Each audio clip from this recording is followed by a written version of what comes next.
வேதத்திலிருந்து சில காரியங்களை பார்க்கலாம். மார்க் எழுதின சுவிசேஷம் 2ஆம் அதிகாரம் 15ஆம் வசனத்தை பார்க்கலாம். மார்க் எழுதின சுவிசேஷம் 2ஆம் அதிகாரம் 15ஆம் வசனம். அவர் போஜன பந்தி இருக்கையில் அநேக ஆயக்காரரும் பாவிகளும் அவரோட கூட வந்திருந்தபடியால் அவர்களும் இயேசுவோடும் அவர் சீஷரோடும் கூட பந்தி இருந்தார்கள். இயேசு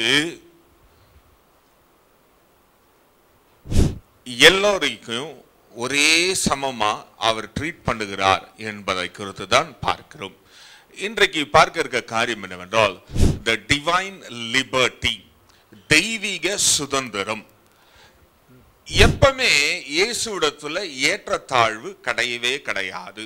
அதை விட ஒரு படி மேல சொல்லணும் அப்படின்னா அவரிடத்துல ரொம்ப சுதந்திரம் இருந்தது. கிறிஸ்தவர்களுக்கு கொடுக்கப்பட்ட ஒரு முக்கியமான சுதந்திரங்களை குறித்து நாம் பார்க்க போகிறோம். இந்த சுதந்திரம் எல்லாருக்கும் இருக்கா அப்படின்னா இருக்கு. இயேசுவை ஏற்றுக்கொண்ட யாவருக்கும் இந்த சுதந்திரம் இருக்கிறது. இயேசு போஜன பண்ணுகையில யாரெல்லாம் இருந்தாங்க அப்படின்னா சீஷர்களும் இருந்தார்கள், பாவிகளும் இருந்தார்கள், அல்லது அங்க சுற்றி இருந்த பப்ளிகன்ஸும் எல்லாரும் இயேசுவிடத்துல இருந்தார்கள். இயேசுவும் அவர்கள் மத்தியிலே இருந்துதான் போஜனம் பண்ணினார் என்று நாம் பார்க்கிறோம். இங்க ஒரு மிகப்பெரிய காரியம் என்னவென்றால் the equality and the liberty that Jesus gave. இயேசு கொடுத்த ஒரு சுதந்திரத்தை குறித்து நாம் பார்க்க போகிறோம். இந்த சுதந்திரம் எல்லாருக்கும் இருக்கானா?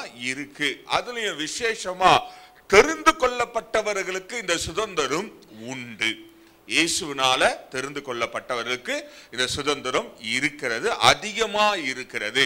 ஆனா இந்த சுதந்திரத்தை பெற்று அனுபவிப்பதற்கு சில ரெஸ்ட்ரிக்ஷன்ஸும் இருக்குல்ல, அந்த ரூல்ஸும் இருக்கிறது. ஏன்னா எல்லாமே இலவசம் அப்படின்னா பைபிள்ல எதுவுமே சொல்லல. ஒன்னே ஒண்ணுதான் இலவசம் எப்பொழுதுமே, ரட்சிப்பை தவிர வேதத்துல எல்லாமே அதற்கு ஒரு மதிப்பு இருக்கிறது, விலை இருக்கிறது. அதை கொடுத்தால்தான் நாம் அனுபவிக்க முடியும் என்று நாம் பார்க்கிறோம். அப்போ இந்த சுதந்திரத்தை அனுபவித்துக் கொள்ளுவதற்கு சில ரூல்ஸ் இருக்கு. ஒரு 4 காரியத்தை பார்த்து நம்ம துரிதமாய் முடித்து விடலாம். வேதத்துல முதல் கொடுக்கப்படுகிற ஒரு சுதந்திரம் என்னவென்றால் நீங்கள் சொல்லுகிறதை இயேசு கேட்கிறவராய் இருக்கிறார் என்று நாம் பார்க்கிறோம். அல்லது நீங்க பேசும்பொழுது அவர் கேட்கிறவராய் இருக்கிறார். எடுத்து வாசிக்கலாம். சங்கீதம் 34ஆம் சங்கீதம் 17ஆம் வசனத்தை வாசிக்கலாம். நீதிமான்கள் கூப்பிடும்போது கர்த்தர் கேட்டு அவர்களுடைய எல்லா உபத்திரங்களுக்கும் நீங்களாக்கி விடுகிறார். இங்க பாருங்களேன், நீதிமான்கள் கூப்பிடும் பொழுது ஆண்டவர் என்ன பண்றாரா? கேட்கிறவராய் இருக்கிறாரு. இப்ப நமக்குள்ள ஒரு பெரிய பிரச்சனை என்னன்னா, ஆண்டவருடைய சமூகத்துக்கு வரும்பொழுது நம்ம ஆண்டவரிடத்துல பல காரியங்களை சொல்லுகிறோம், பல காரியங்களை ஆண்டவருக்கு தெரிவுபடுத்திக் கொண்டே இருக்கிறோம். இது எல்லாத்தையும் அவர் கேட்கிறாரா என்பது ஒரு கேள்வி இருந்து கொண்டே இருக்கும். அப்படி கேட்கிறவரா இருந்தா ஏன் பல ஆண்டுகள் ஆகிறது, ஏன் பல நாட்கள் ஆகிறது ஒரு காரியம் நாம் பெற்றுக்கொள்வதற்கு என்பது ஒரு கேள்வி எப்பவுமே இருந்துகிட்டே இருக்கும். ஏங்க நான் பல வருஷமா ஜெபம் பண்றேன், ஆண்டவருக்கு காது இருந்து கேட்கும் என்றால் ஏன் அதை வாய்க்க செய்யவில்லை என்ற ஒரு கேள்வி இருக்கும். எத்தனை பேருக்கு அந்த கேள்வி இல்லை அப்படின்னா எனக்கு தெரியல. எனக்கெல்லாம் இருக்குது. ஏன் ஆண்டவரை இவ்வளவு ப்ரொலாங் ஆகுது, ஏன் இவ்வளவு டிலே ஆகுது என்பதை பல கேள்விகள் நம்ம வாழ்க்கையில இருக்கும். அப்ப ஆண்டவருடைய சமூகத்துல வரும்போது ஒன்று நல்லா தெரிந்து கொள்ளுங்க, ஆண்டவர் நீங்க சொல்ற எல்லாத்தையும் கேட்கிறவராய் இருக்கிறார். ஆனா அதை விட ஒரு படி மேல என்னன்னா, முதல்ல கேட்பதை மாத்திரமல்ல, உன்னை இருக்கிற எல்லா இக்கட்டிலும் என்ன பண்றாரா? ஆமா. அப்ப எப்ப கூப்பிட்டா முதல்ல அவர் செவிசாய்ப்பார், பதிலளிப்பார் என்றால், உனக்கு ஒரு பிரச்சனை என்று வரும்பொழுது, உனக்கு ஒரு காரியம் நீ அகப்பட்டு கொண்டிருக்கிறாய் என்று வரும்பொழுது, ஆண்டவரிடத்துல நீ கூப்பிடும் பொழுது அவர் உடனடியா என்ன பண்றாரு? கேட்கிறவரா இருக்கிறாரு. இப்போ நீங்க ஏதாவது ஒரு பிரச்சனை அப்படின்னா எல்லாரும் போன்ல ஒரு எமர்ஜென்சி நம்பர்னு வச்சிருப்போம். அல்லது அலுவலகத்துல வேலை செய்யும் போது உங்களுக்கு ஏதாவது ஒண்ணு ஆயிடுச்சுன்னா யாரை கூப்பிடணும் அப்படின்னு ஒரு நம்பர் இருக்கும். எல்லாருக்கும் எதனா ஒரு நம்பர் கொடுப்பாங்க. அப்பா நம்பரோ, அம்மா நம்பரோ, வீட்டுல இருக்கவங்க நம்பரோ, இல்ல பக்கத்து வீட்டுக்கார நம்பரோ, இல்ல நமக்கு பிடிக்காத நம்பரோ, யார் நம்பரோ அவனுக்கு கொடுத்து விடுவோம். ஏன்னா அவங்க ஃபில்அப் பண்ண சொல்றாங்களேன்றதுக்காக. இப்ப எத்தனை பேர் உண்மையா அந்த நம்பருக்கு கூப்பிட்டா உங்களுக்கு உதவி செய்வாங்கன்னா? யாருமே உதவி செய்யவே மாட்டாங்க. நீங்க வேணா ட்ரை பண்ண, நீங்களே வேற ஒரு நம்பர் வந்து உங்களுக்கு கூப்பிட்டு பாருங்களேன், எடுக்கவே மாட்டாங்க. காரணம் என்னவென்றால் அவங்க ஏதோ ஒரு அலுவலகத்துல வேலையில இருப்பாங்க, பிஸியா இருப்பாங்க, எடுக்க முடியாம தருணத்துல இருப்பாங்க. ஆனா இயேசு அப்படி அல்ல.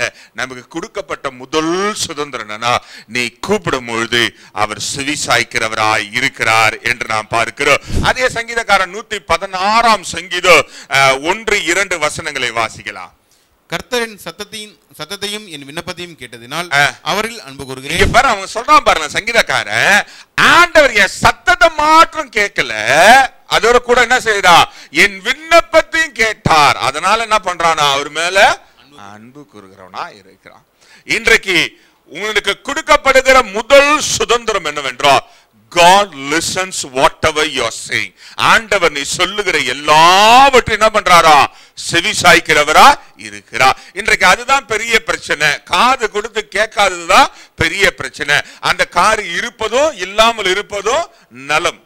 ஆனா இயேசு அப்படி இல்லை. அவருடைய சமூகத்துல வந்த யாவரையும் யார் என்ன சொன்னாலும் காது கொடுத்து கேட்பது மாத்திரமல்ல, அவர்கள் விண்ணப்பத்தையும் அவர் கேட்கிறவராய் இருக்கிறார். அதனாலதான் சங்கீதக்காரன் சொல்றான் பாருங்க, அதனாலதான் நான் என்னமோ தெரியல, என்னுடைய அன்பு முழுதுமா இயேசுவிடத்துல இருக்கிறது.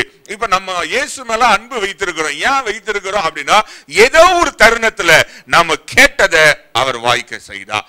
ஏதோ ஒரு இடத்துல அவர் நம்மோட பேசினபடினால அல்லது நம்ம விண்ணப்பத்திற்கு பதில் கொடுத்தபடினால நம்ம அவர் மேல என்ன இருக்கும், அன்பா இருக்கும். இது வரைக்கும் இயேசு எனக்கு எதுவுமே செய்யல அப்படின்னா நம்ம யாருமே இங்க உட்கார்ந்து இருக்கவே மாட்டோம், நிச்சயமா இருக்க மாட்டோம். ஏன்னா நமக்கு இதை விட அதிகமான வேலை இருக்கு. இதை விட பெஸ்ட் வேலை என்ன, தூங்கலாம். நேரம் கிடைக்கும் போது என்ன பண்ணலாம், தூங்கலாம். அது நல்ல வேலை தானேங்க.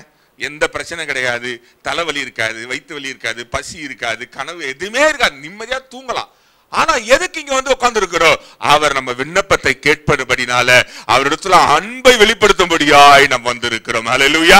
அது 2வது வசனம் சொல்லுகிறது, அவர் தமது செவியை எனக்கு சாய்த்தபடியா நான் உயிரோடு இருக்கும் அளவும் அவரை தொழுகிறேன். இங்க பாருங்களேன், இப்ப நமக்கெல்லாம் ஒரு காரியம் என்ன தெரியுமாங்க, நான் உயிரோடு இருக்கிற வரைக்கும் நான் ஆண்டவருடைய பிள்ளையா இருக்கிறேன் அப்படின்றதுக்கு என்ன தெரியுமா, அவர் நமக்கு செவி சாய்க்கிறபடினால. இந்த காலையில ஒரு மிகப்பெரிய சுதந்திரம் உனக்கு எனக்கு அவர் கொடுத்திருக்கிறார்னா, நீ என்ன சொன்னாலும் அவர் கேட்பார். என்ன சொன்னாலும் எப்படி சொன்னாலும் ஏற்றுக்கொள்ளுகிறவராய் இருக்கிறார். நீ அழுது அண்ணாலை போல புலம்பினாலும் அல்லது நீ ஆண்டவருடைய சமூகத்துல நீ இருக்கிற இடம் தெரியாம நீ அமைதலா இருந்து உன்னுடைய இருதயத்துல மாத்திரம் உன்னுடைய விண்ணப்பங்களை வைத்து ஆண்டவருடைய சமூகத்துல வந்தாலும் இன்றைக்கு என் ஆண்டவர் அதை கேட்கிறவராய் இருக்கிறார். ஹல்லேலூயா. அப்போ முதல் காரியம் என்னன்னா, நீ சொல்றத அவர் கேட்கிறார். அவனொரு வசனத்தை வாசித்து நம்ம தொடர்ந்து போகலாம். 1 பேதுரு 3ஆம் அதிகாரம் 12ஆம் வசனத்தை வாசிக்கலாம். 1 பேதுரு 3:12 வாசிக்கலாம். கர்த்தருடைய கண்கள் நீதிமான்கள் மேல் நோக்கமா இருக்கிறது, அவருடைய செவிகள் அவர் வேண்டுதலுக்கு கவனமா இருக்கிறது, தீமை செய்கிறவர்களுக்கோ கர்த்தருடைய முகம் விரோதமா இருக்கிறது. இங்க பாருங்க, நீதிமான்களுக்கு அவருடைய காதுகளும் கண்களும் எப்படி இருக்குதா, நோக்கமா இருக்கிறது. ஆனா தீமை செய்கிறவர்களுக்கு அவர் எப்படி இருக்காரா, விரோதமா இருக்கிறார். இந்த காலையில the first freedom, the liberty, ஆண்டவர் கொடுக்கிற காரியம் என்னன்னா, நீ சொல்றத கேட்கறதுக்கு ஒரு ஆளு இருக்கிறாங்க. அதுதான் என் ரட்சகராய் இருக்கிறார். இந்த உலகத்துல நீங்க சொல்றத கேட்கறதுக்கு யாராவது வேணும்னா அவங்க நடிக்கலாம், கொஞ்ச நாளைக்கு நடிக்கலாம். ஒரு நாள் நாடகத்தோட ஸ்கிரிப்ட் காலி ஆயிடும். அன்றைக்கு என்ன பண்ணுவாங்க, அவ்வளவுதான், கேட்கறதுக்கு டைம் இருக்காது. ஒரு ஸ்கிரிப்ட் எழுதி கொடுக்குறாங்க, இது பண்ணி நடிங்க அப்படின்னா அந்த ஸ்கிரிப்ட் இருக்கிற வரைக்கும் தான் நடிக்க முடியும், அதுக்கப்புறம் நடிக்க முடியாது. ஆனால் என் இயேசு அப்படி அல்ல. நீ என்ன சொன்னாலும் எப்ப வந்து அவருடைய சமூகத்துல நின்று சொன்னாலும் அவர் காது கொடுத்து கேட்கிறவராய் இருக்கிறார். ஏனென்றால் உன்னை என்னையும் நீதிமானாய் மாற்றி இருக்கிறார். ஹல்லேலூயா. அப்ப இந்த காலையில ஃபர்ஸ்ட் லிபர்ட்டி, நீ எங்க இருந்து கூப்பிட்டாலும் அவரை கேட்பார். எந்த இடத்துல நீ அவருடைய சமூகம் என்று சொல்லுகிறது, நீங்க இங்கதான் அப்படி நான் குறிப்பிடல, நீங்க வீட்டுல அமர்ந்து கூட ஆண்டவரே என்னுடைய சத்தத்தை கேளுங்க ஆண்டவரே, நான் அவர் காது கொடுத்து கேட்கிறவர். நீங்க எதை குறித்து கவலைப்பட வேணாம். ஒருவேளை நீங்க ரோட்ல போயிட்டே இருக்கீங்க, ஒரு பிரச்சனை வருது அப்படின்னா ஆண்டவரே என்னுடைய சத்தத்தை கேளுங்க அப்படின்னா ஆண்டவர் செவி சாய்க்கிறவரா இருக்கிறார் என்று நாம் பார்க்கிறோம். 2வது ஒரு காரியம் என்னன்னா, 2வது ஒரு லிபர்ட்டி என்னன்னா, கேட்கறத தருகிறவரா இருக்கிறார். அதுதான் ரொம்ப இப்போ ஒரு குழந்தைங்க வீட்டுல ஏதாவது கேட்கறாங்கன்னு வச்சுக்கலாம், கேட்டவொடனே கொடுத்தா என்ன ஆயிடும், அதுங்க செல்லம் ஆயிடும், கெட்டு குட்டிச்சவர் ஆயிடும். அதானே உண்மை. இப்போ ஒரு குழந்தைங்க வந்து ஏதோ ஒன்று கேட்குது, கேட்ட உடனே வாங்கி வந்து கொடுத்துட்டா அதுங்களுக்கு அதோடைய மதிப்பும் தெரியாது, விலையும் தெரியாது. அந்த குழந்தையை நம்ம என்ன பண்ணிடுறோம், கெடுத்து விடுகிறவர்களா இருக்கிறோம். ஆனா ஆண்டவர் தருவார். எப்ப தருவார்னா ஏற்ற நேரத்தில் தான் தருகிறவரா இருக்கிறார். எடுத்து வாசிக்கலாம். மத்தேயு 21ஆம் அதிகாரம் 22ஆம் வசனத்தை வாசிக்கலாம். மேலும் நீங்கள் விசுவாசம் உள்ளவர்களாய் ஜெபத்திலே எவைகளை கேட்பீர்களோ அவைகள் எல்லாம் பெறுவீர்கள். இங்க பாருங்களேன், நம்ம ஆளு ரொம்ப கிளவரான ஆளு. யாரு? நம்ம ஆண்டவர் ரொம்ப கிளவரான ஆளு. கேட்ட உடனே கொடுக்க மாட்டாரு.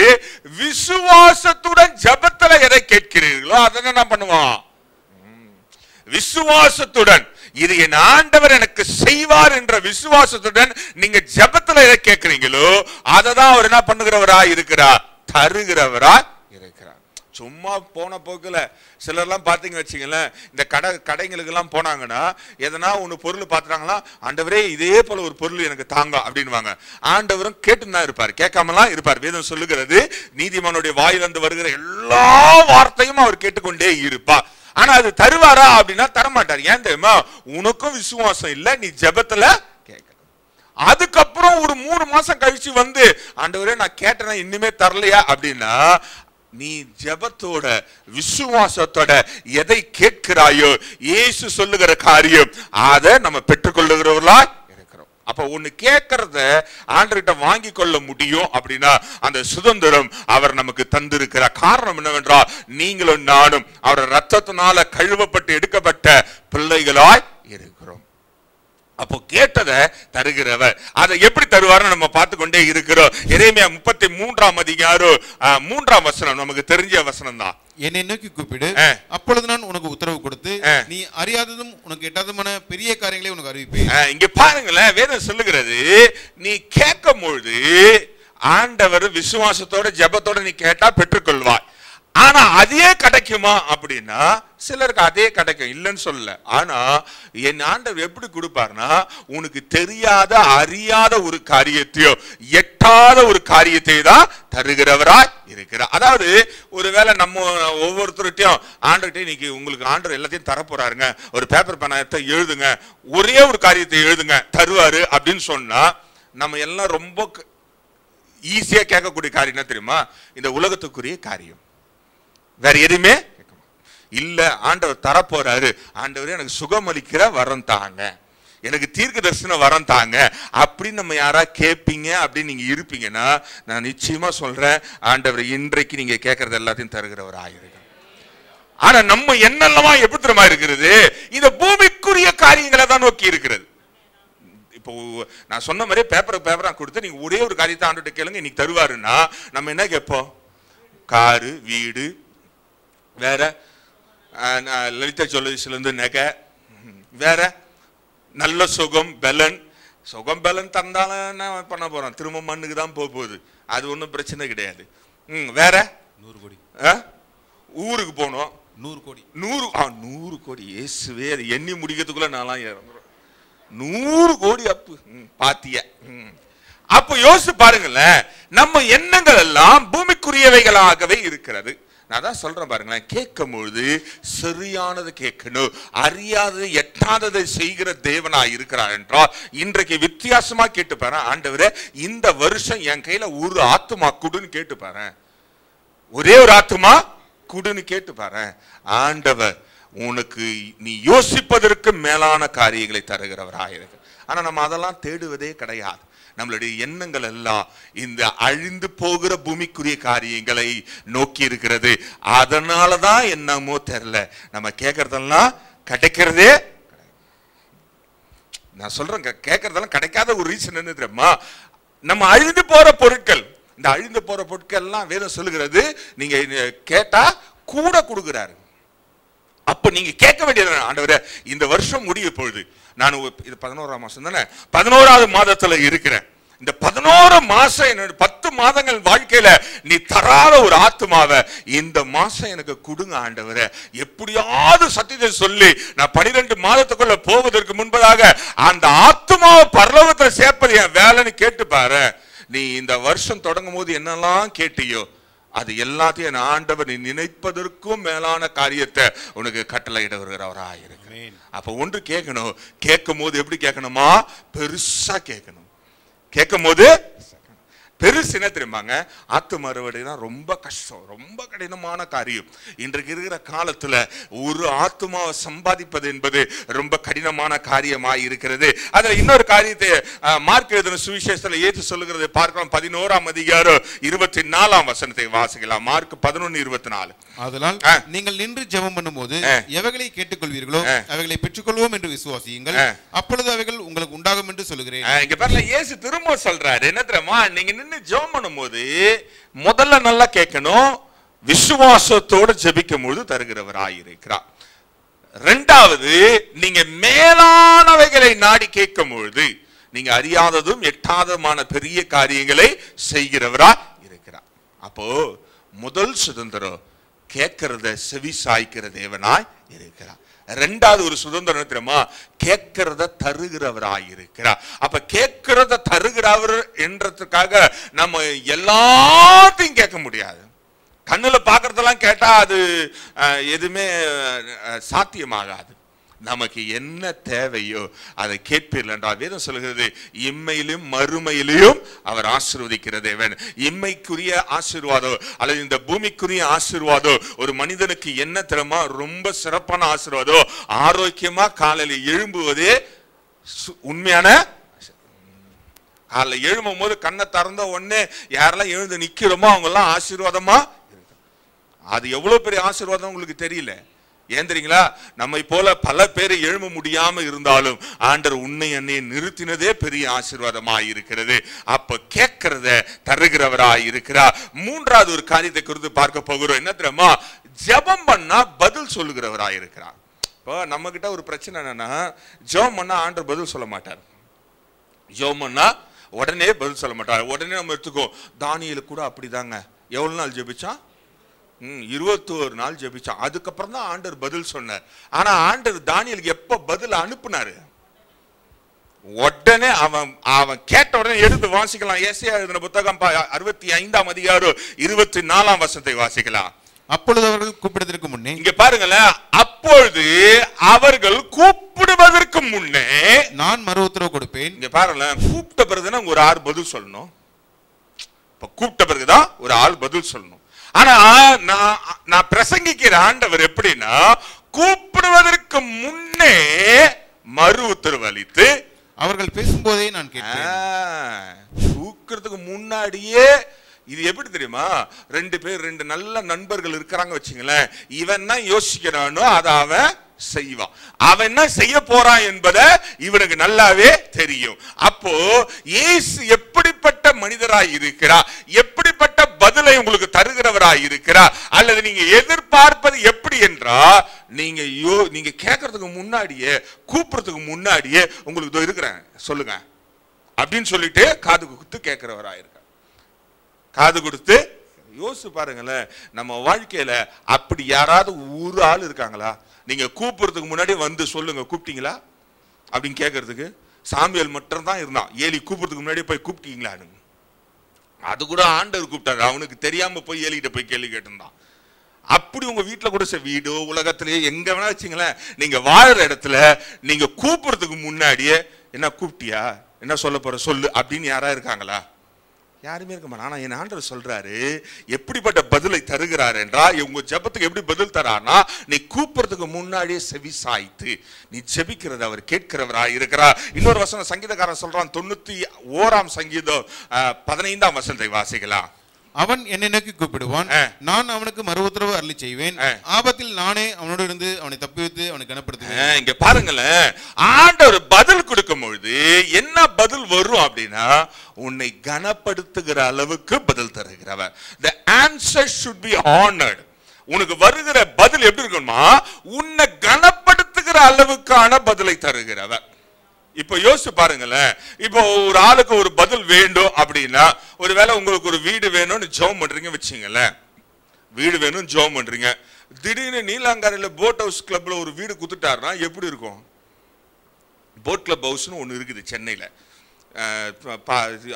அங்க ஒரு வீடு திடீர்னு குத்துட்டாருன்னு வச்சுங்களேன், ஐயோ உங்களை பார்க்க நாங்க கேட்ல நின்று இருக்கணும். ஐயோ அந்த வீட்டுக்கு தாங்க வந்துக்கிறோம் ஜெபத்துக்கு அப்படின்னா கூட என்ன பண்ண மாட்டான், உள்ளவே விட மாட்டான். அந்த வீட்டார் வந்து நம்மளை கையோட கூட்டு போற வரைக்கும். இது ஆண்டவர் கொடுக்கிற பதிலுக்கான மரியாதை, ஹானர். அப்போ ஒன்னு யோசிச்சு பாருங்களேன், ஆண்டவர் ஒரு காரியத்தை பதில் கொடுக்கும்போது உன்னை கனப்படுத்துகிற அளவுக்கு பதில் தருகிறவர். இப்போ ஒரு மனிதனுக்கு பதில் கொடுத்தா கேள்விக்கு பதில் கொடுக்கலாம், அல்லது சொல்றதுக்கு பதில் தரலாம். ஆனா என் ஆண்டவர் அப்படி அல்ல, உன்னை உயர்த்தி மேல வைக்கிற அளவுக்கு பதில் தருகிறவராயிருக்கிறார். அப்படிப்பட்ட பதில் தான் இன்றைக்கு ஆண்டவர் மூன்றாவது சுதந்திரமா உனக்கும் எனக்கும் தருகிறவராயிருக்கிறார். அல்லேலூயா. அப்போ யோசிச்சு பாருங்க, நீங்க என்ன கேட்டாலும் அது உங்களை மகிமைப்படுத்தவும் உங்களை கனப்படுத்தவும் ஆண்டவர் மகிமைப்படுத்துகிற அளவுக்கு இருக்குதா என்பதை பார்க்கணும். நீங்க உங்களை மகிமைப்படுத்துகிற அளவுக்கு நீங்க ஒரு பதில் எதிர்பார்த்தீங்கன்னா ஆண்டவர் செய்யவே மாட்டார். ஆண்டவர் மகிமைப்படுத்தி உங்களை கனப்படுத்துகிற அளவுக்கு தான் ஆண்டவர் செய்கிறவரா இருக்கிறார். அதுல இன்னொரு வசனத்தை வாசிக்கலாம். பவுல் சொல்கிறார், ரோமர் 10ஆம் அதிகாரம் 12ஆம் வசனத்தை வாசிக்கலாம். 10:12. யூதனென்றும் கிரேக்கனென்றும் வித்தியாசமே இல்லை, எல்லாருக்கும் கர்த்தரானவர் தம்மை தொழுது கொள்கிற யாவருக்கும் ஐஸ்வர்ய சம்பன்னராய் இருக்கிறார். 13 வாசிருங்க. அதனால் கர்த்தருடைய நாமத்தை தொழுது கொள்கிற எவனும் ரட்சிக்கப்படுவான். இங்க பாருங்களேன், இயேசுவிடத்துல ஒரு சுதந்திரம் என்ன தெரியுமாங்க? அதான் சொன்ன முதல் கீ வசனம். என்ன சொன்ன? அவரிடத்துல வித்தியாசம் கிடையாது. இந்த சுதந்திரம், லிபர்ட்டி யாருக்குன்னா, அவர் யாருக்குமே வித்தியாசம் பாராம யாரெல்லாம் அவருடைய நாமத்தினால கேட்கிறாங்களோ அவருக்கு எல்லாருக்கும் ஈவனா தருகிறவராயிருக்கிறார். ஈவனா. அதனாலதான் சில நேரத்தில் பார்த்தீங்க வச்சுங்களேன், ரட்சிக்கப்பட்டு ஒரு மாசம் கூட இருக்காது, அவங்க கேட்கறதுக்கு எல்லாத்துக்கும் ஆண்டவர் பதில் கொடுத்துக்கினே இருப்பாரு. பக்கத்தில் இருக்கிற 40 வருஷம் விசுவாசி எப்படி இருக்கும்? வயிறு எரிஞ்சு புகை காதுலையும் மூக்குலையும் வரும். ஏன்னா நேத்து வந்தது என்னமா ஆசீர்வாதமாகுது. ஏன் தெரியுமா? அவங்களுக்கு இன்னும் கேட்கறத நிறுத்தவே இல்லை. ஆண்டவர் அவங்களுக்கு சொல்றதுக்கு முன்னாடியே கேட்டு பதில் கொடுக்கிறவராயிருக்கிறார். ஆனா நமக்கு அப்படி அல்ல. நம்ம ரொம்ப வருஷம் ஆனதுனால ஆண்டவர் எப்படி பதில் தருவாரு? எந்த பேங்க் அக்கௌண்ட்ல பைசா வரும், எப்படி ஆண்டவர் செய்வார், நம்ம ஆண்டவரே ஆராய்ச்சி பண்ண ஆரம்பிச்சிருவோம். இந்த காலையில என் ஆண்டவர் ஆராய்ச்சி பண்ணுகிற அளவுக்கு கிடையாது, உனக்கு எட்டாத அறியாத காரியங்களை நேர்த்தியா கனப்படுத்துகிற அளவுக்கு செய்கிறவராயிருக்கிறார். அதில் தாங்க பெரிய பதில். முதல் காரியம் பார்த்தோம், ஆண்டவர் என்ன பண்றாரு?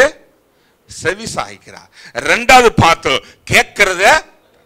மூணாவது, நீ ஜெபம் பண்ணும் போது ஆண்டவர் பதில் தருகிறவராயிருக்கிறார். நாலாவது ஒரு காரியத்தை பார்க்க போறோம், அது ரொம்ப விசேஷமான ஒரு காரியம். அது ஆண்டவர் நீதிமான்களுக்கு மாத்திரம் செய்கிறவராயிருக்கிறார். மத்தேயு 18:18 வாசிக்கலாம். பூலோகத்திலே நீங்கள் எவைகளை கட்டுவீர்களோ அவைகள் பரலோகத்திலும் கட்டப்பட்டிருக்கும், பூலோகத்திலே நீங்கள் எவைகளை கட்டவிழ்ப்பீர்களோ அவைகள் பரலோகத்திலும் கட்டவிழ்க்கப்படும் என்று மெய்யாகவே உங்களுக்கு சொல்லுகிறேன். இங்க பாருங்க, ஆண்டவர் தருகிற ஒரு மிக பெரிய லிபர்ட்டி என்ன தெரியுமாங்க? நாலாவது liberty, whatever you bind here it will be bound there. இங்க நீ எதை கட்டறையோ அதை என்ன பண்றாராங்க? கட்டிறவரா இருக்கிறார். இங்க எதை கட்ட அவுக்குறையோ அதையும் அவர் என்ன பண்றாரா? இந்த சுதந்திரம் எல்லாருக்கும் இருக்கானா? கிடையாது. ஃபர்ஸ்டே சொன்ன நீதிமான்களுக்கு ஆண்டவர் அநேக சுதந்திரம் தருகிறார். அதுல ஸ்பெஷல் லிபர்ட்டி என்ன தெரியுமாங்க? நீ எதை கட்டுறையோ. ஆனா நம்ம ஆளுங்க எதை தெரியுமா கட்டுறாங்க? உண்மையிலே சொல்லட்டுமா, நீங்க வேணா யோசிச்சு பாருங்களேன். நம்ம எதை கட்டுறோம்? ஆண்டவரே, என் எதிர் வீட்டுக்காரன் என்னோட சண்டை போட்டுட்டு இருக்கான், இயேசு நாமத்தினால அவனை என்ன பண்றான்? ஐயா, மூப்பர் தான், மூப்பர் காப்பர் போல இருக்காரு. அவனை கட்டினுகிறோம். வேதம் சொல்லுகிறது, நீ கட்ட வேண்டியது தெரியுமா? உனக்கும் உன் காரியத்துக்கு விரோதமா எழுதுகிற அந்தகாரத்தை கட்ட வேண்டியது அவசியம். ஆனா நம்ம மனிதர்களே உன்னை கட்டினுகிறோம். உன்ன மனுஷனை தான் கட்டின்னு இருக்கும், இன்னும் மனிதர்களையும் அவர்களுடைய செயல்களை கட்டி கொண்டிருக்கிறோம். வேதம் சொல்லுகிறது, நீ கட்ட கட்ட கட்ட அவனும் ரட்சிக்கப்பட மாட்டான், அவனும் பரலோகம் வர மாட்டான். கடைசியில அவனை ஏன் கட்டணும்னு தெரியாம நீ எங்க இருப்ப? அவன் கூடயே உட்கார்ந்து இருப்ப. சிலருக்கெல்லாம் எதுக்கு கட்டணும்னே தெரியாம இருப்பாங்க. அதே போல வேதம் சொல்லுகிறது, நீ கட்ட அவிழ்க்க வேண்டிய விஷயம் என்ன தெரியுமா? என் மேல வைத்திருக்க ஆசீர்வாதத்தை பிதாவாகிய தேவனுடைய நாமத்தினால, இயேசு நாமத்தினால என் மீது வருவதாக என்று நீ கட்ட அவுத்து பாரு, உன் தலை மேல வச்சிருக்கிற ஆசீர்வாதம் உன் வாழ்க்கையில வரும். ஆனா நம்ம எதை நம்ம அவுக்க ட்ரை பண்றோம்? ஆண்டவரே, எப்படியாவது என் மேனேஜர் மனசுல பேசுங்க, இந்த வருஷம் ஹைக்கு வந்துடணும். நம்ம கட்டவுகிறதுலாம் உலகத்தின் காரியத்தை நோக்கி இருக்கிறது. இன்றைக்கு நீ கட்டத்தை ஆண்டவர் கட்டுகிறவராயிருக்கிறார். இன்றைக்கு வித்தியாசமா கட்டி பாரு. எனக்கும் அல்லது என் வீட்டு எதிர் வீட்டில் இருக்கிறவனுடைய ரட்சிப்புக்கு தடையா இருக்க காரியங்களை நான் கட்டன்னு கட்டி பாரு. அவன் அன்பா உங்ககிட்ட பேச ஆரம்பிச்சிருவான். அதுக்கப்புறம் நீ ஈஸியா அவன் வீட்டுக்குள்ள போயிடுவ. அதுக்கப்புறம் அவனுக்கு சத்தியத்தை சொல்ல முடியும். அவனோட நீ பரலோகம் போக முடியும். எந்த நேரத்துல யோசுவா சொன்னானோ தெரியல, நானும் என் வீட்டாருமோ என்றால் அந்த வசனத்தை மறந்துடும். இன்னையோட நானும் என் தெருவோடு சேர்ந்து ஆண்டரை சேவிப்பேன்னு சொல்லி பாருங்களேன், ஆண்டவர் மகிமைப்படுவார். ஆனா நமக்கு இன்றைக்கு கட்டுகிறத மாத்திக்கொள்ளுங்க. நீங்க கட்ட வேண்டியது ஒருவனுடைய ரட்சிப்புக்கு தடையா இருக்கிற அல்லது உனக்கு ஆசீர்வாதத்துக்கு தடையா இருக்கிற உனக்கு விரோதமாய் செயல்படுகிற அந்தகாரத்துக்கு தடையா இருக்கிறத கட்டுங்க. மத்த எதையுமே கட்டாதீங்க. ஏன்னா கொடுக்க நினைப்பது அவருடைய சித்தம். அவர் கொடுக்க நினைப்பதை ஒருவன் என்ன பண்ண முடியாது, தடுக்கவே முடியாது. நீ எவ்வளவு பெரிய ஆளா இருந்து ஒருவேளை உனக்கு வீட்டு எதிர்க்க ஆண்டு ஆசீர்வதிக்கணும் தீர்மானிச்சாருன்னு வச்சுக்க, நீ எவ்வளவுதான் ஜோமணி கட்டினாலும் ஆண்டு அவனை ஆசீர்வதிச்சுனே இருப்பாரு. தெரியுமா உங்களுக்கு? ஆண்டு அவனை ஆசீர்வதிச்சுனே இருப்பார். நீ கார் நிறுத்த இடம் இல்லாம இருப்ப, அவன் திடீர்னு 4 கார் வாங்கி வீட்டு வாசல் நிறுத்திடுவான். செம்ம காண்டாகும். நமக்கு பைக் வரத்துக்குள்ள நம்ம யோசிப்போம், ஆண்டவர் நான் அவனை கட்டலாம் எப்படி ஆண்டவர் அவனுக்கு ஆசீர்வாதம். ஆண்டவர் அவன் ஆசீர்வதிக்கிறார். நீ அவன் ரட்சிப்புக்காய் நீ ஜெபம். அப்போ கட்டுவதை ஆண்டவர் கட்டுகிறார். 2வது ஒரு காரியத்தை வாசிக்கலாம். பவுல் சொல்லுகிறார் 2 கொரிந்தியர் 2ஆம் அதிகாரம் 10ஆம் வசனத்தை வாசிக்கலாம். எவனுக்கு நீங்கள் மன்னித்திருக்கிறீர்களோ. இங்க பாருங்க, பவுல் சொல்ற ஒரு மிகப்பெரிய காரியம். முதல்ல ஃபர்ஸ்ட் 4வது முக்கியமான லிபர்ட்டி என்னன்னா, whatever we bind it is bound, whatever we free it is free. நம்ம எதை கட்ட அவுக்கிறோமோ அது கட்ட அழுக்கப்படும் என்று பார்க்கிறோம். இதுல இன்னொரு காரியம் என்னன்னா, எவனுக்கு நம்ம மன்னிக்கிறோமோ அவனுக்கு நானும் மன்னிக்கிறேன். பவுல் சொல்றாரு, அவனுக்கு நானும் மன்னிக்கிறேன். இப்போ நம்ம கிட்ட இருக்க ஒரு பெரிய பிரச்சனை தெரியுமா, நம்ம மன்னிப்பதற்கும் ஆயத்தமா இருக்கிறோம், மறப்பதற்கும் அதுக்கான நேரம் வரல. அவ்வளவுதான். இனிமேல் நான் என்ன பண்ணலான்னு, ஈஸ்டருக்கு முன்னாடி என்ன ஒன்று வரும், குட் ஃப்ரைடே. ஈஸ்டருக்குன்னா பிரியாணி ஞாபகம், குட் ஃப்ரைடே மறந்து போச்சு, ஏன்னா கஞ்சி ஊற்றுவாங்க. Right, okay. குட் ஃப்ரைடேக்கு முன்னாடி ஒரு ஞாயிற்றுக்கிழமை யாரெல்லாம் மன்னிப்பு கேட்க வேண்டுமோ வாங்கன்ட்டு இந்த இடத்துல ஒரு டப்பா போட்டு உட்காந்துட போறாங்க. ஏன்னா நேரம் இல்லை நமக்கு. இப்போ நமக்கு உங்களுக்கெல்லாம் மன்னிக்க மனசு இல்லைன்னு சொல்லலை, உங்களுக்கு மன்னிக்க மனது உண்டு, மறக்கவும் மனது உண்டு. ஆனால் அதுக்கான நேரம் யார் கொடுக்கல, சபையில கொடுக்கப்படலை. தம்பிலாசர் ஐயா வருகிற அடுத்த இப்போ என்ன நவம்பரா டிசம்பர் ஜனவரி வரைக்கும் வரும், ஏப்ரல் வரும். ஏப்ரல் வரும்போது ஒரு டப்பா அங்கே செஞ்சிரு. அந்த பக்கம் ஒரு டப்பால மூப்பர் உட்காந்துக்கிட்டோம், ஒரு டப்பால நான் உட்காந்துக்கிறேன். நீங்க வாங்க, மற்றவர்களை மன்னித்து விட்டு போங்க. வேதம் சொல்லு, பவுல் சொல்றான் பாருங்க அழகா, நீங்க எவனுக்கு நீங்கள் மன்னிக்கிறீர்களோ வாசிங்க, அவனுக்கு நானும் மன்னிக்கிறேன், அவனுக்கு நானும் மன்னிப்பேன். மேலும் எதை நான் மன்னித்திருக்கிறேனோ அதை உங்கள் நிமித்தம் கிறிஸ்துவுடைய சன்னிதானத்தினாலே மன்னித்திருக்கிறேன். அவன் சொல்றான் பாருங்களேன், கிறிஸ்துவுக்கு நிமித்தமாக அவனுக்கு என்ன பண்றானா. நம்ம கிட்ட ஒரு பிரச்சனை தெரியுமாங்க, we do not forgive or forget. forgive பண்றதும் கிடையாது, forget பண்றது இல்ல. நீங்க நான் ஃபர்ஸ்ட் சொன்னது போல இல்லங்க, நாங்க ரெடிங்க மன்னிக்கிறதுக்கு, ஆனா டைம் இல்லைன்னா சொல்லுங்க. அம்மா எப்பவுமே இங்கே தான் இருக்கிறாங்க, வெள்ளிக்கிழமை வாங்க, காலையில இருந்து சாயங்காலம் வரைக்கும் மன்னிப்பு கேட்டுக்கிட்டே இருங்க. உட்காந்துருக்கீங்களா, உட்காந்து இருப்பாங்களாம், நீங்க மன்னிப்பு கேட்டுக்கிட்டே இருங்க. அவங்க பாட்டுன்னு நீங்க காஃபி சாப்பிடுங்க, டீ சாப்பிடுங்க, அவங்க பாட்டு நீங்க மன்னிப்பு கேட்டு போங்க. அப்போ ஒன்று யோசிச்சு பாருங்களேன், நீ இங்க எவனை மன்னிக்கிறையோ பரலோகத்தில் என் பிதா அவனை மன்னிக்கிறார். நீ எவன மேல சாபத்தை ஏற்று விடுறாயோ அவனை பிதாவும் சபிக்கிறார், கட்டுகிறார். அப்ப ஒண்ணு யாரு அவனுக்கு ஆசீர்வாதத்தை கொண்டு வருது, அப்ப யாரு ரட்சிப்பை கொண்டு வருவது, நீ நானதான் அந்த வேலையே செய்ய. இன்னொரு காரியம் வாசிக்கலாம். இயேசு சொல்லும்போது சொல்றா, யோவான் 20ஆம் அதிகாரம் 23ஆம் வசனத்தை வாசிக்கலாம். ஜான் 20:23 வாசிக்கலாம். எவர்களுடைய பாவங்களை மன்னிக்கிறீர்களோ அவைகள் அவர்களுக்கு மன்னிக்கப்படும். இங்க பாருங்க, இயேசுவே சொல்லுகிற காரியம் என்னன்னா, எவனுடைய பாவத்தை நீ மன்னிக்கிறாயோ அவத மன்னிக்கப்படுமா. இப்போ ஒருத்தன் மீறுதலை மன்னிப்பது என்பதும் ஓகே, ஒரு விதத்துல மன்னிச்சலாம். ஆனா உனக்கு விரோதமா செய்த பாவத்தை என்ன பண்ண முடியாது, வாய்ப்பே இல்லை, மன்னிக்கவே முடியாது. ஆனா மன்னித்து வசமிச்சிருங்க. எவர்களுடைய பாவங்களை மன்னியாதிருக்கிறீர்களோ அவைகள் அவர்களுக்கு மன்னிக்கப்படாதிருக்கும் என்றார். இயேசு சொல்லுகிறாரு, எப்பா நீங்க யாருடைய உங்களுக்கு விரோதமா செய்த பாவங்களை மன்னிக்காம இருக்கிறீங்களோ அவன் பாவம் மன்னிக்கப்படாது. பாவம் மன்னிக்கப்படலைன்னா என்ன அர்த்தம், பாவத்தின் சம்பளம் அப்போ மத்தவன் நரகத்துக்கு போறது யாரு காரணம்? இப்ப சொல்ல மாட்டோம். இப்ப பக்கத்துல இருக்கிறவங்க மட்டும் தான் பார்ப்பாங்க. நீங்க வேணா பாருங்களேன், யாருமே இங்க பார்க்க மாட்டாங்க. பக்கத்துல இருக்கிறவங்க மட்டும் தான் பார்ப்பாங்க. எங்கடா பார்த்தா நம்ம கேள்வி கேட்டுருவோம். இப்போ உங்க வீட்டு எதிர்க்க பக்கத்துல இருக்கிறவன் நரகத்துக்கு போறதுக்கு யாரு காரணம்? நீ மன்னிக்கல, நீ அவனுக்கு விரோதமா கட்டுகிற, நீ அவனுக்கு விரோதமா செயல்படுகிற. அப்ப அவனை நரகத்துக்கு தள்ளுற அதிகாரம் உனக்கு யாரு கொடுத்தது? யோசிச்சு பாருங்களேன். ஆண்டவர் உனக்கு சுதந்திரம் கொடுத்திருக்காரு. எதுக்கு தெரியுமா? 4வது பெரிய சுதந்திரம், நீ அவனை பரலோகம் கொண்டு வருவதுதான் உனக்கு மிகப்பெரிய ஸ்லாக்கியமா இருக்கும். இந்த சுதந்திரம் வேற யாருக்குமே கிடையாதுங்க, வேற யாருக்குமே கிடையாது. உலகத்துல இருக்க மற்ற மனுஷன் ஒருத்தனை ரட்சிப்புகளை நடத்தி அவன் பரலோகத்துல கொண்டு போய் நிறுத்த முடியுமா அப்படின்னா நிறுத்தவே முடியாது. உன்னையும் என்னையும் தவிர, உன்மேல இருக்க அபிஷேகம், உனக்குள்ள இருக்கிற ஆவியானவரை தவிர வேற யாருமே ஒருவனை ரட்சித்து பரலோகத்துக்கு கொண்டு போகவே முடியாது. வேற எந்த அதிகாரமும் கிடையாது. பூமியில எவனுக்குமே அதிகாரம் கிடையாது. உனக்கும் எனக்கும் கொடுக்கப்பட்டுகிற அதிகாரத்தை தவிர வேற யாருக்குமே அதிகாரம் இல்லை. அவ்வளவு பெரிய சுதந்திரத்தை ஆண்டவர் கொடுத்திருக்கிறார். ஆனா நம்ம என்ன பண்றோம்? அந்த சுதந்திரத்தையே தப்பா பயன்படுத்தி கொண்டிருக்கிறோம்.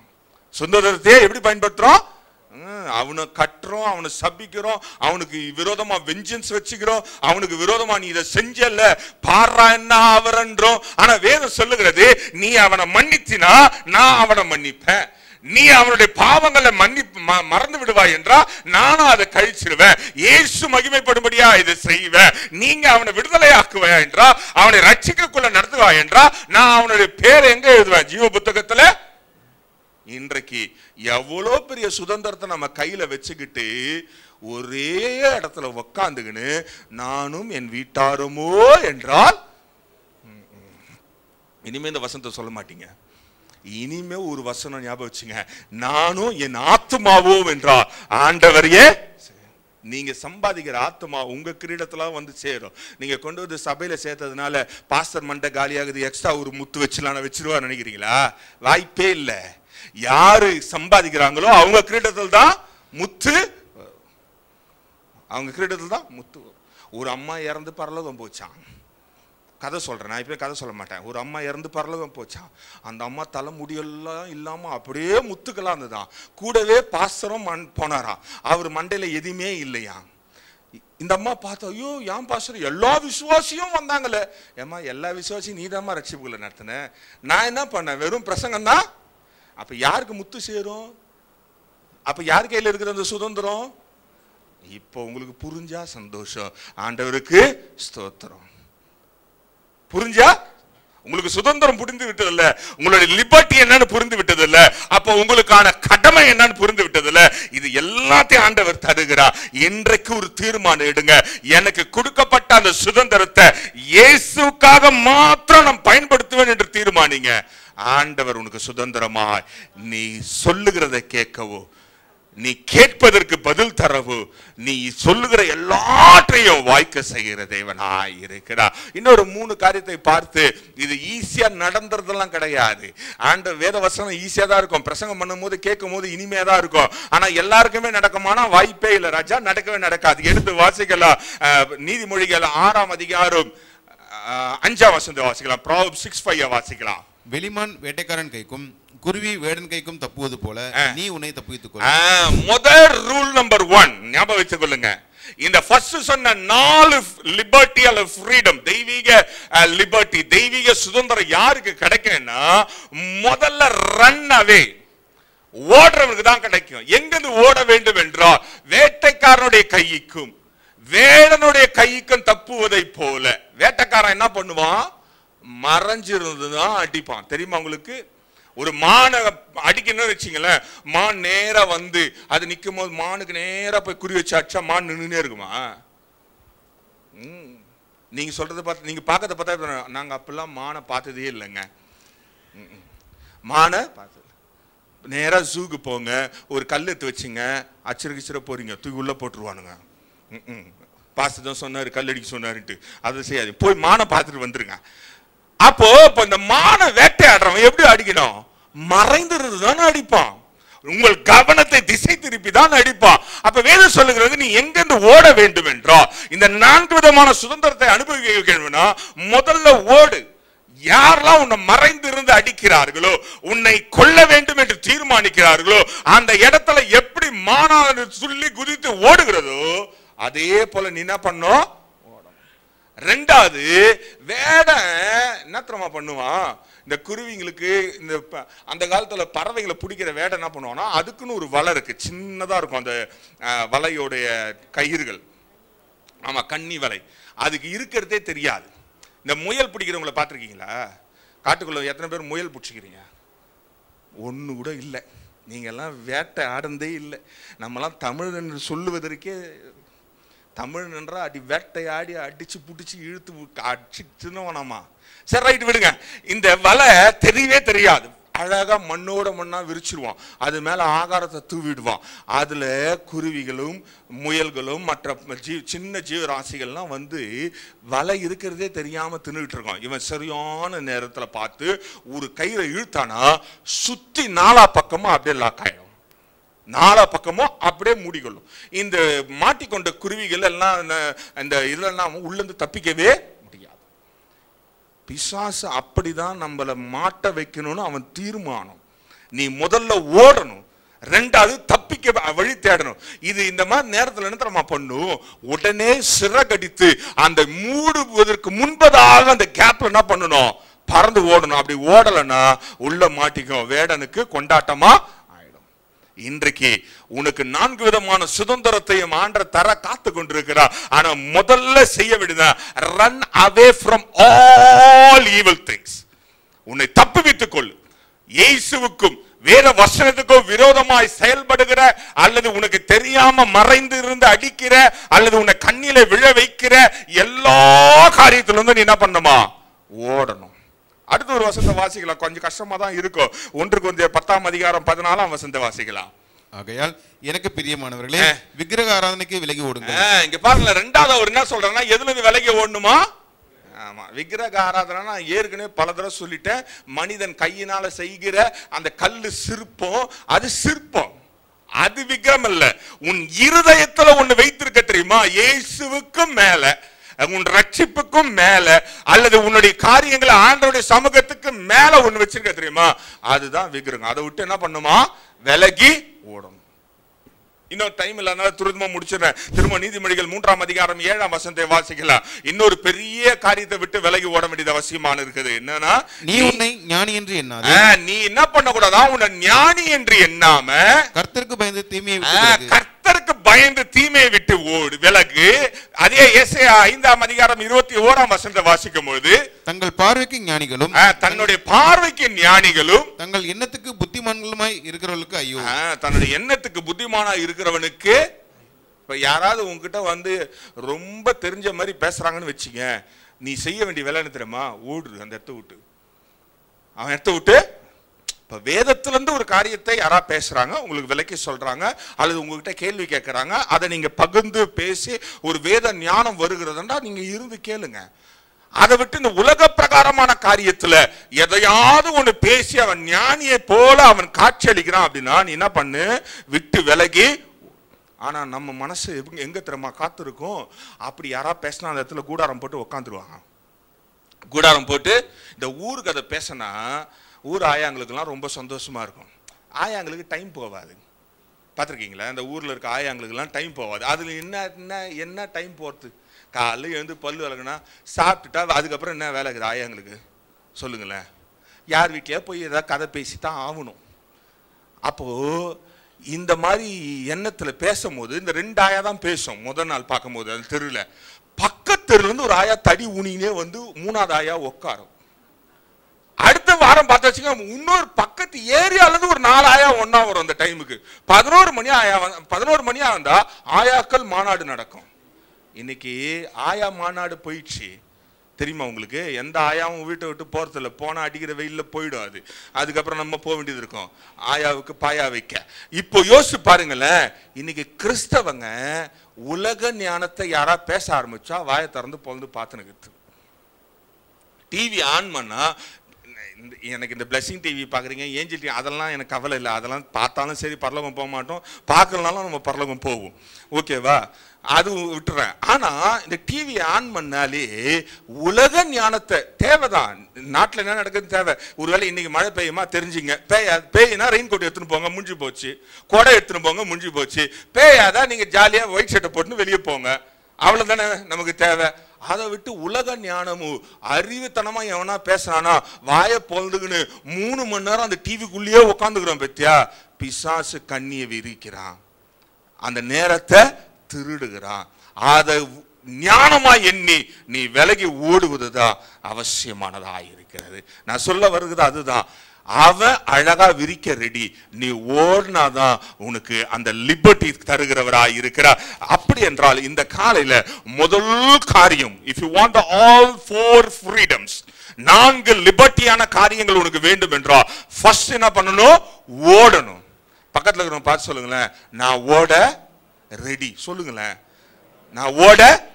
நீங்க சொன்னதை ஆண்டவர் கேட்டா, இன்றைக்கு ஆவியானவரும் அதை கேட்டா. காரணம் தெரியுமா?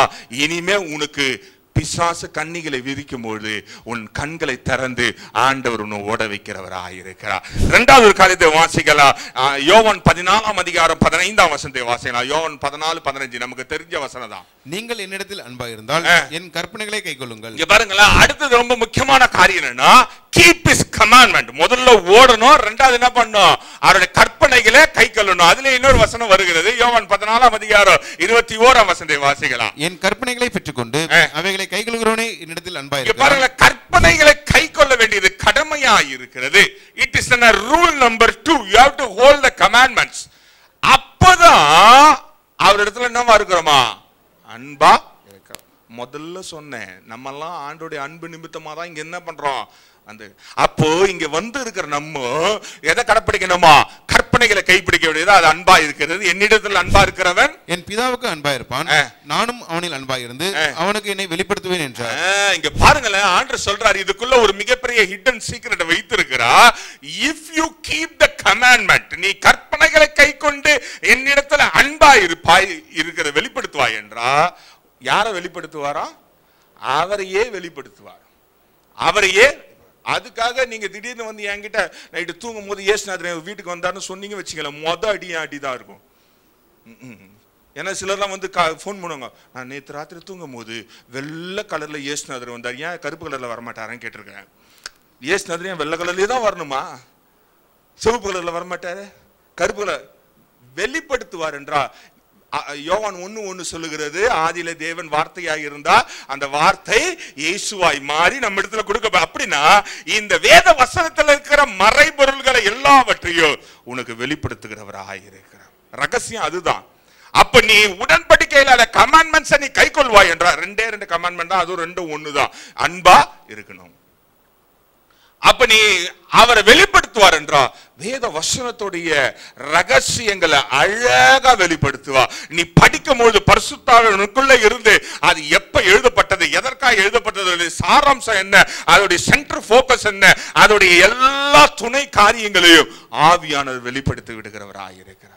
இன்றைக்கு நம்ம பைபிள் வாசிக்கும் பொழுது கடமைக்கும் தான் வாசிக்கிறோம். ரொம்ப நல்லதான். அப்படியாவது வாசிக்கிறீங்க, அது வரைக்கும் சந்தோஷப்படணும். சிலர்லாம் அதை கூட வாசிக்கிறதில்லை, கேலண்டரோட முடிச்சிடுறாங்க. அப்போ வாசிக்கும் பொழுது வேத வசனம் வெளிப்பட வேண்டும். அதில் உள்ள ரகசியங்கள் ஆண்டவனோட பேசணும். ஒரு வசனத்தை வாசிட்டு நீ போகும்போது அந்த காரியம் அப்படியே நடக்கணும். அதுதான் வேத வசனமா இருக்கிற. அப்ப வெளிப்படுத்த 3வது ஒரு காரியம் அதிலே வாசம் முடிச்சிடலாம். எங்க இருக்கு? வெளிப்படுத்த விசேஷம் 14ஆம் அதிகாரம் 12ஆம் வசனம். தேவனுடைய கற்பனைகளையும் இயேசுவின் மேலுள்ள விசுவாசத்தையும் காத்துக்கொள்ளுவர்களாகிய பரிசுத்தவான்களுடைய பொறுமை இதிலே விளங்கும் என்று கூறினார். இங்க பரவாயில்ல சொல்றாரு, கற்பனைகளை கை கொள்ளும் பொழுது இயேசு கிறிஸ்து மேல நீங்க வைத்த விசுவாசம் அதுல வெளிப்படுகிறதா இருக்கிறது. If you love God, if you keep his commandment, you will be shown. நீங்க அதை காட்டுகிறதா விளங்குகிறதா இருக்கிறது. அப்ப விளங்கும் பொழுது ஆண்டவர் மகிமைப்படுகிறவராயிருக்க. அப்ப முதல்ல என்ன பண்ணுமா? ஓடணும். கண்ணுக்கு தெரியாத அடிக்கிற காரியம், உனக்கு தெரியாத பிசாச திருடுகிற நேரம், உனக்கு விரிக்கிற கண்ணி வலையில நீ விலகி ஓட வேண்டியது அவசியம். 2வது அவருடைய கற்பனைகளை கைக்கொள்ள வேண்டியது அவசியம். மூன்றாவது ஒரே ஒரு காரியத்தை பார்த்து நம்ம முடித்து விடலாம். முக்கியமான விஷயம் லேவியராகமம் எடுத்து வாசிக்கலாம். 19ஆம் அதிகாரம் 2ஆம் வசனம், புக் ஆஃப் லெவிட்டிக்ஸ் 19:2 பார்க்கலாம். நீ இஸ்ரவேல் புத்திரரின் சபை அனைத்தோடும் சொல்ல வேண்டியது என்னவென்றால், உங்கள் தேவனும் கர்த்தருமாகிய நான் பரிசுத்தர், ஆகையால் நீங்களும் பரிசுத்தராயிருங்கள். மூணாவது முக்கிய பெரிய காரியம் என்ன தெரியுமாங்க? being holy, பரிசுத்தமா இருப்பது. இந்த 4 விதமான லிபர்ட்டி யாருக்கு ஆண்டவர் கொடுக்கிறார்னா, யாரு தீமையை விட்டு விலகி ஓடுகிறான், யாரு கற்பனைகளை கை கொள்ளுகிறான், யாரு பரிசுத்தமாய் தன்னை காத்து கொள்ளுகிறானோ அவனுக்கு தான் ஆண்டவர் கட்டுறத கட்டுறாரு, அவுக்கிறத அவுக்கிறாரு, கேட்கிறத தருகிறார், பேசும்போது செவி சாய்க்கிறார். நீ நினைப்பதற்கும் அல்லது வேண்டிக் கொள்வதற்கும் மேலான காரியங்களை செய்கிறவராய் இருக்கிறார். நீ சொல்றதுக்கு முன்னாடியே சொல்லு, கேட்கிறன்னு காது கொடுத்து கேட்கிறவராய் இருக்கிறார். அப்ப நீ பரிசுத்தமாய் இருப்பது அவருடைய காரியமா. இந்த காலையில ஆண்டவர் எதிர்பார்க்கிற ஒரு முக்கிய பெரிய காரியம் என்னன்னா, மூணாவது rule number 3, you have to be holy. அதுல இன்னொரு காரியத்தை வாசிக்கலாம், அப்படியே அதிலே இருக்க வாசிங்க. 1 பேதுரு 1:15-16 வாசிக்கலாம். உங்களை அழைத்தவர் பரிசுத்தராய் இருக்கிறது, உங்களை அழைத்தவர் பரிசுத்தராய் இருப்பதை போல நீங்களும் உங்கள் நடக்கைகள் எல்லாவற்றிலும் பரிசுத்தராய், நீங்க எல்லா நடக்கைகளில் எல்லாத்திலும் பரிசுத்தமாய் இருங்க. அடுத்து சொல்றார், நான் பரிசுத்தர், ஆகையால் நீங்களும் பரிசுத்தராயிருங்கள் என்று எழுதியிருக்கிறது. பாருங்களே, உங்களை அழைத்தவர் பரிசுத்தர். The God who called you is holy.